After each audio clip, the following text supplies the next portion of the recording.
The drivers, they're at the center of it all. Ultimately, the decisions lie with them. And I think each one actually does it differently. So let's learn a little bit more about how these drivers get an F50 around the racetrack.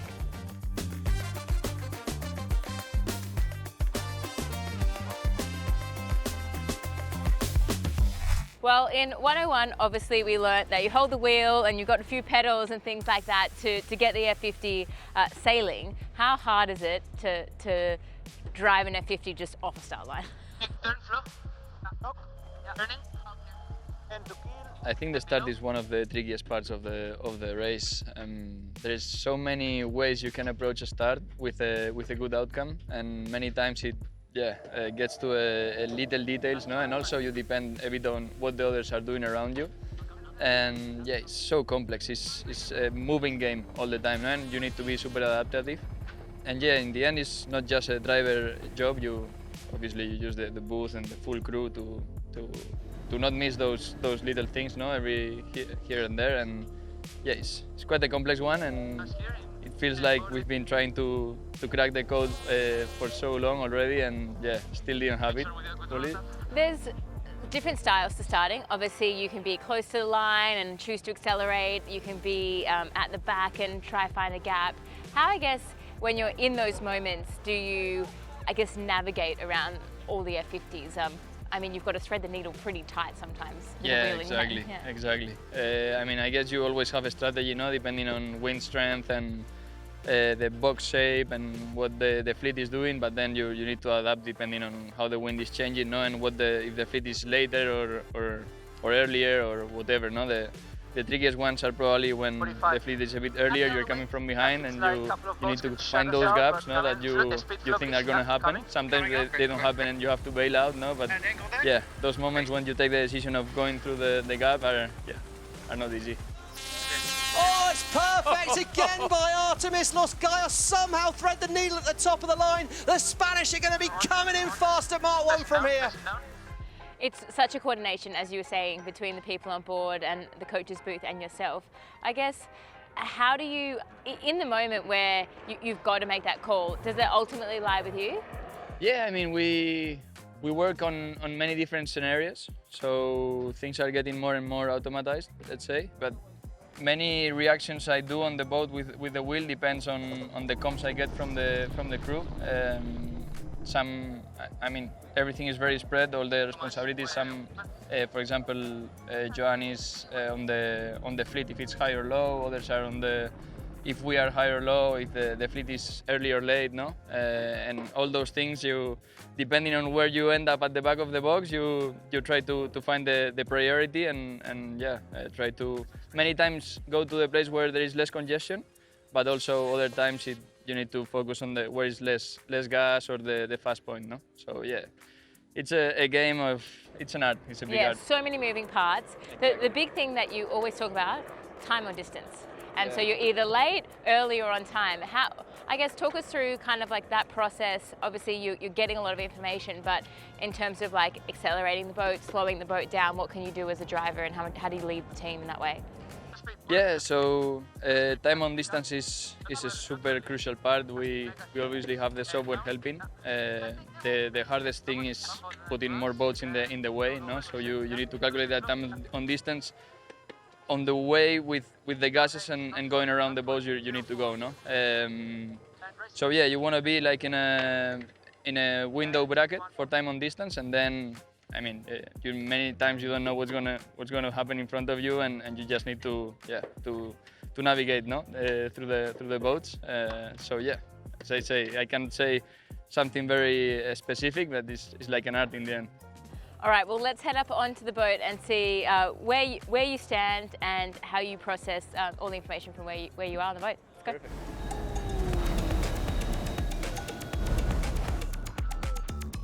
So you get off the start line, Diego, and now you've got to navigate around the racetrack. As a driver, I guess, like in that first 30 seconds after you get off the start, what sort of things are going through your head to kind of get around Mark 1 and make the next decision? Yeah, so at that moment, you are obviously fully sending it, no, and trying to be strong with the boats around you. So you are either trying to to roll boats or to position yourself in a place to do your next maneuver and be stronger than them in the next maneuver, no? And be able to be free out of the traffic and everything. So yeah, you're focusing on that speed and also positioning.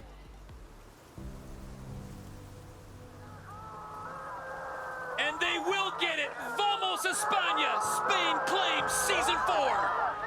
How much of it, I guess, as a driver, like you've obviously come in as a rookie driver and then become a SailGP champion, and now you're obviously battling at the top still. In those moments where there's sort of split-second decisions, comes down to experience. And now that you've got a few seasons under your belt, seeing those situations unfold and knowing what to do.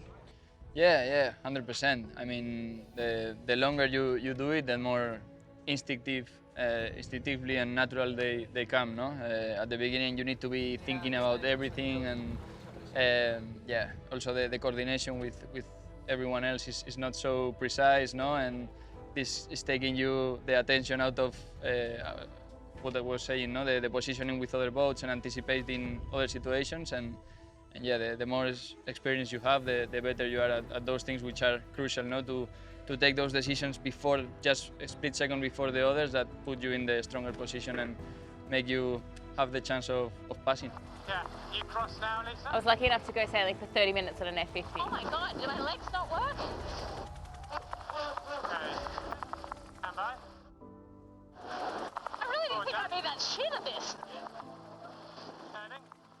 And I thought how underrated the mental capacity is of a sailor, and we weren't even racing. So when you're racing and you're obviously processing the data you're getting, the boat speed, the boat-on-boat situations, the winds coming at you, you have 4 races a day. How hard is it? Obviously you have the physical part, but also the mental part as a driver to kind of get through the day and make good decisions. Yeah, it's massive. It's massive, and as we were saying before, the more experience you have, also the less effort it takes you to go through the day, no? So the more energy you have in the last race, and the more automatized, natural things go. And we work also very hard on hydration, nutrition, rest, also mental rest between races, no?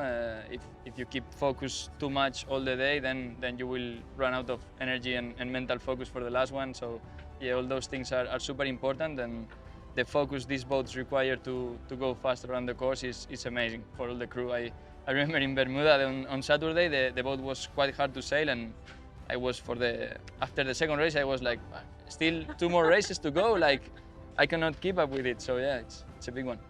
Going boundary And right everyone opting for that left-hand side, gate number 2, the DP World Gate, other than Artemis, and there's Los Gallos also, Pete, opting for the other side of the course. now. Nice pressing. Yeah, that left-hand turn's actually pretty favoured at the moment, so the boat's taking the right, like Los Gallos and Spain, taking a pretty decent loss to start off with, but then yeah, hopefully trying to get some more pressure out of that decision.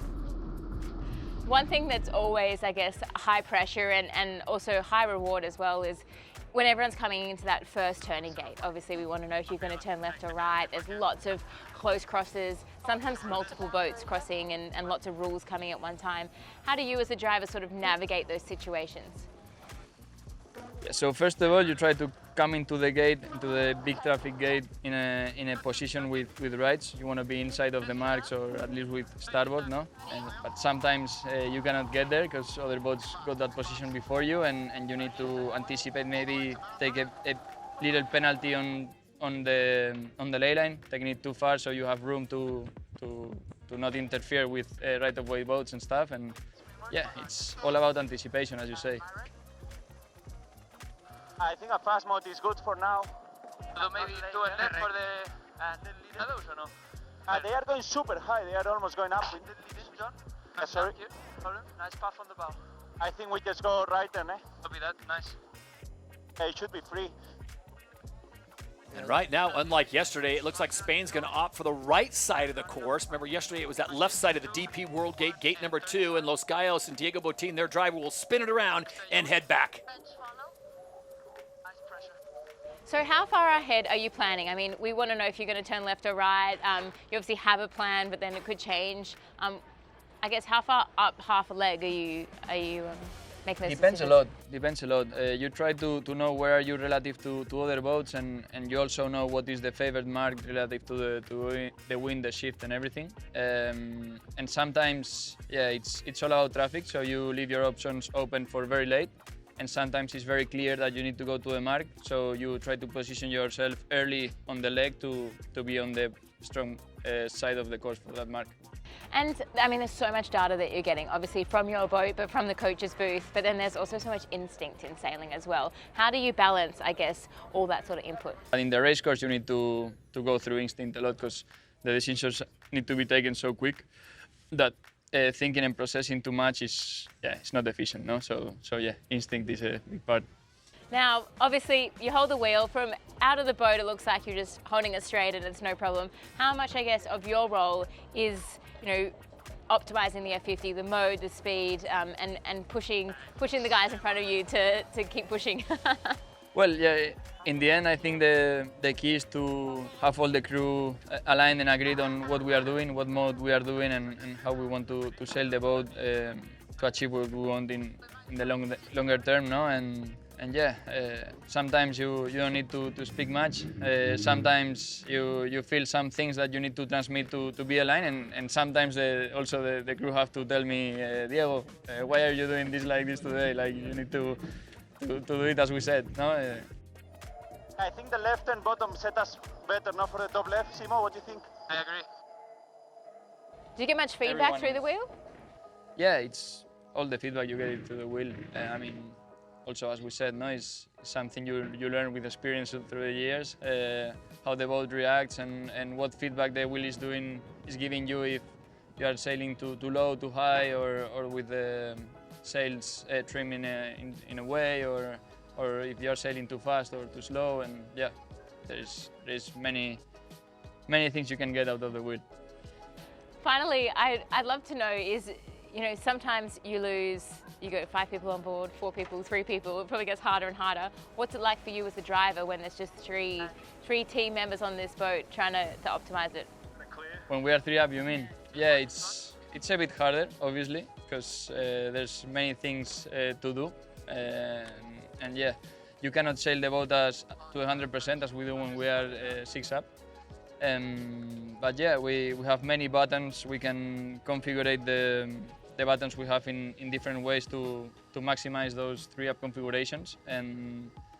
And yeah, every time we are still learning to sail 3-up, and we are changing buttons and ways of doing things to improve it. And yeah, I think lately it's been very efficient throughout the fleet how we sail 3-up. So it's a nice. You're working it out. I think it must be hard when you've sailed 6 up all day or 5 up all day, and then all of a sudden you go into the final. It's like, oh, we're going 3 up now. Like, what's it like to do that change? Well, you need to be very prepared for this. I mean, when we know this can happen, we prepare inshore before going out, because from one event to the other you fully forget.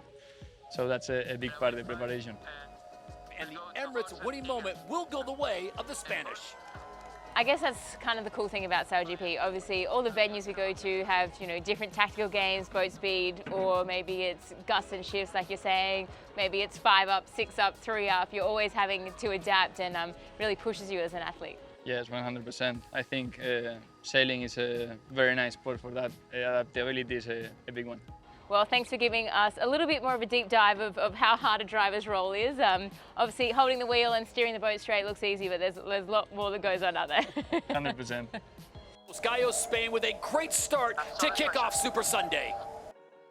Make sure you subscribe to SailGP's YouTube channel for the most exciting race on water.